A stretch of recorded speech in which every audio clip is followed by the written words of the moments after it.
Здравейте, приятели! Днес реших да направя една агнешка чорба. Някои я викат, дроп чорба, но аз от карантията на агнето искам да направя днес една чорбичка за моята съпруга. За целта съм приготвил предварително ето тук е карантийката на агънцето, което вътре има черен дроб, бял дроб, дебели чревца, тънки чревца, малко от сърчицето и така, бъбриците. Приготвил съм кисело мляко, 2 яйца, малко брашно, лук, курмит и джоджан. Тук има чушка, малка чушка чурбаджийска и лютиво зелено чушле. Но някои хора ще кажат, да, то се прави с зелен лук и прави се с морков и така нататък. Но аз нямам зелен лук. Последствие разбрах, че нямам. После разбрах, че нямам и морков. И така, че ще го направя просто един експеримент без зелен лук и без морков. Така, обръщаме камерата и започвам, защото няма време. Трябва да се готви. Така че се започва. Така. Малко олио, което трябва да запържим. Сега да сложа да видим дали се вижда така камерата. Само да погледнем.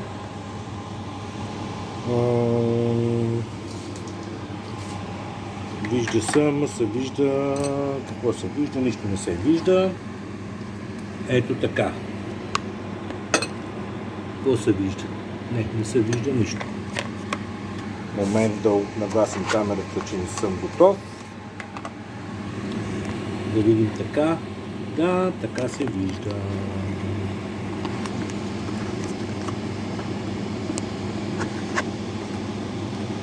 Така.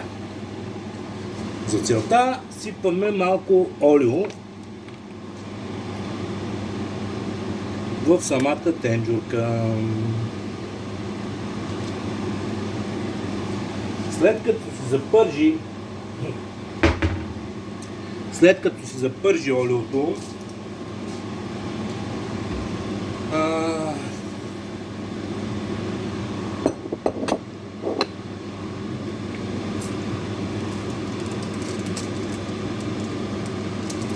така. Слагаме лука.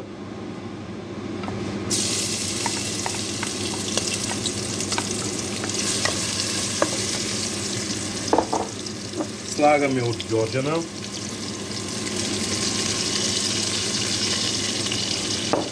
Слагаме чушките.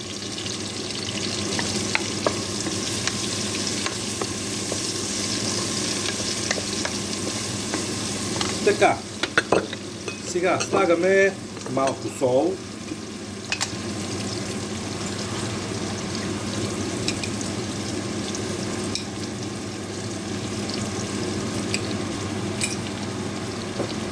Слагаме малко червен пипер. Значи, да кажа малко, аз обичам да има червен пипер.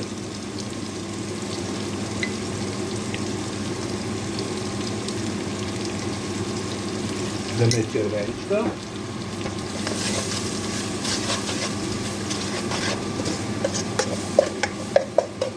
И слагаме черен пипер.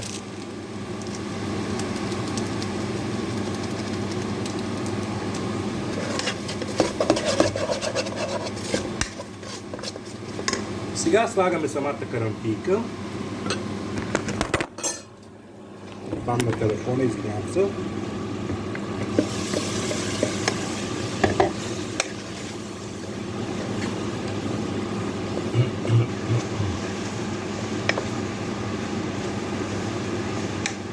Ето така.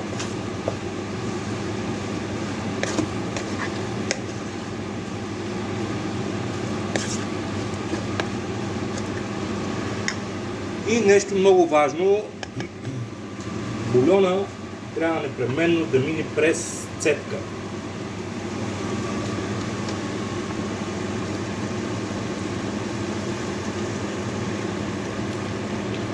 бульон е уникален.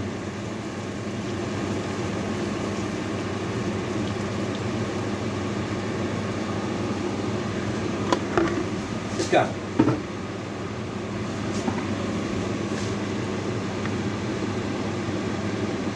Нали, преди това съм сварил агнешката карантийка.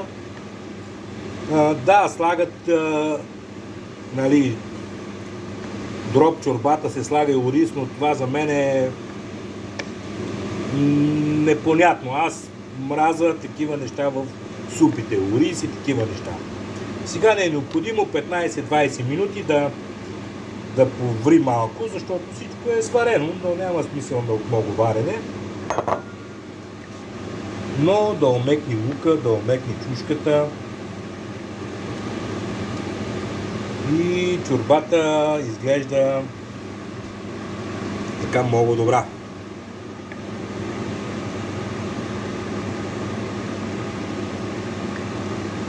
Вау! Нямам търпение. Искам да ви я покажа. Ето я. Чорбичката.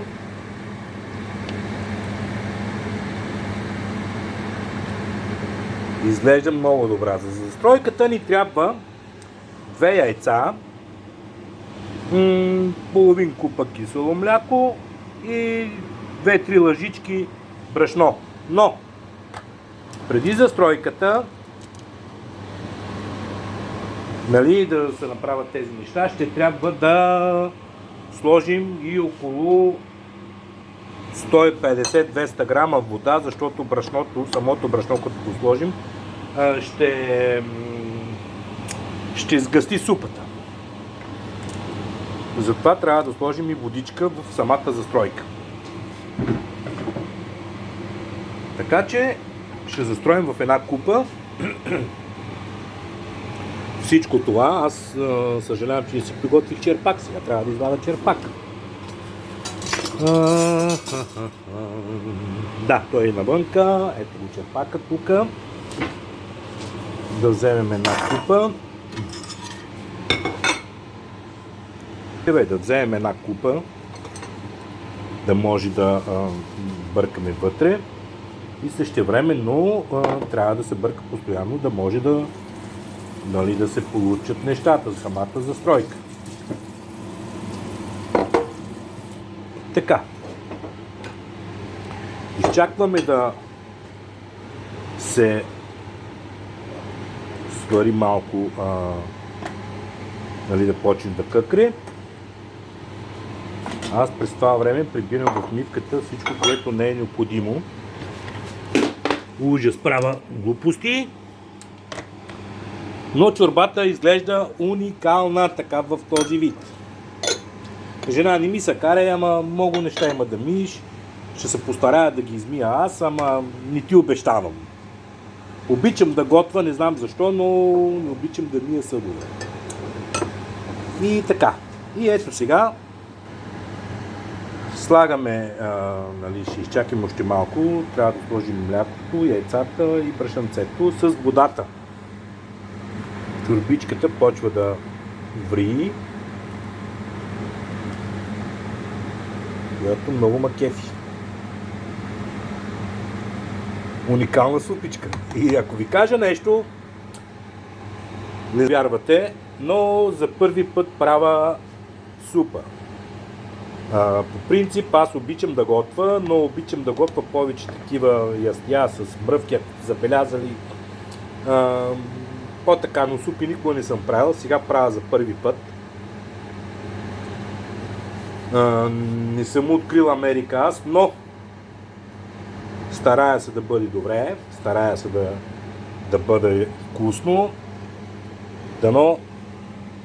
Ох, миризмата е уникална. Миризмата е уникална. Да. Да. Супер е супата. Асан, Васко, супата е уникална. А на жена си мога да кажа, че ще я направя, нали, и сега я правя първо, след малко ще направя и второ. Решил съм да направя основното ястие да е свинско, Свинско месо на гювеч, направено с картофки, с крахче.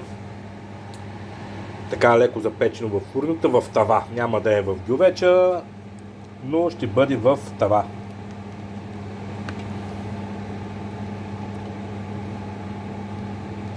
Така. Това всичко е готово, затова изключваме котлона. Нали, по принцип са вари малко повече, но когато те слагат ориз, нали, заради ориза, аз ориз не слагам. Не обичам ориз. И сега ще го направя. Само секунда да намеря стойката на телефона и да обърна. Така. Сега. Ето го млякото.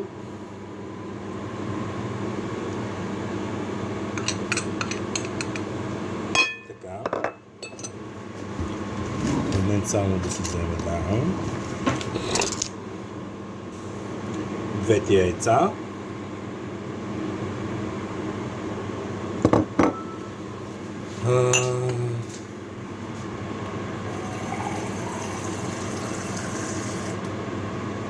Една чаша вода, около 200 грама. И брашното. Се бърка, докато се получи еднородна смес.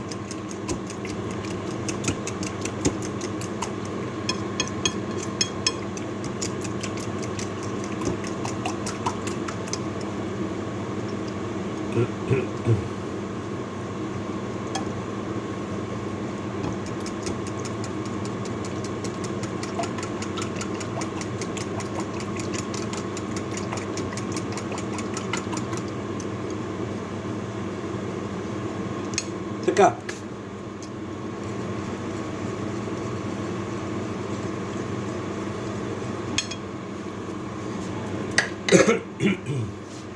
Взимаме черпака и почваме да сипваме, нали, да са с температурата горе-долу, да не се посърчат яйцата.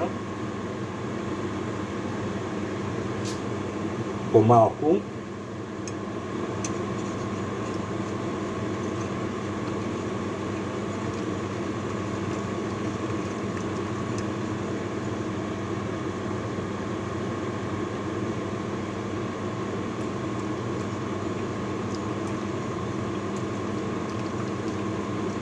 Горе-долу, нали, всеки знае, че трябва да има такава консистенция, топлината да е еднаква.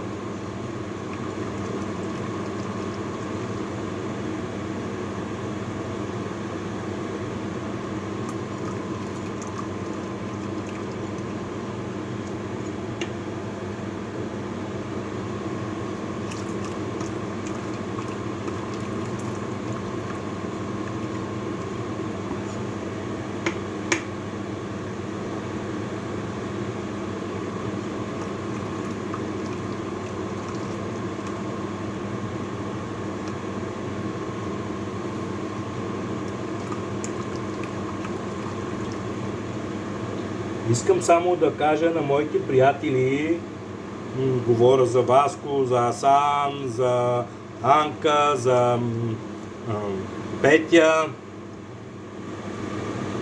Когато ми дойдат на гости, ще ги почерпа с това нещо. Това е нещо уникално. Повярвайте, много хубава супчика стана. Сега ще я върнем, това е тук готово. Сега ще го върнем всичко това вътре в тенджурката, като същевременно ще бъркаме и там. Само да не разля купата. Ето го и започваме.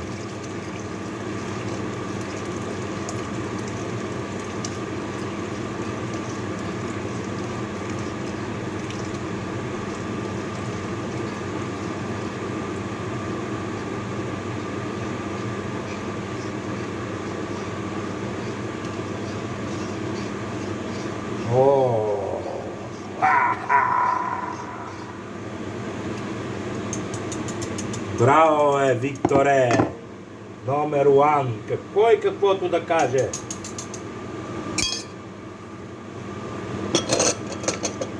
Ето я, моята агнешка чорбичка.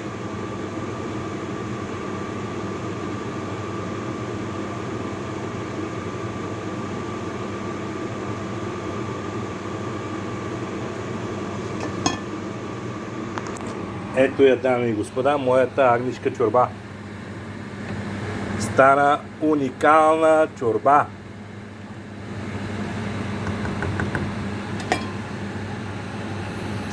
Така, благодаря ви за вниманието. Живи и здраве бъдете всички. Много здраве и късмет на всички, на всички.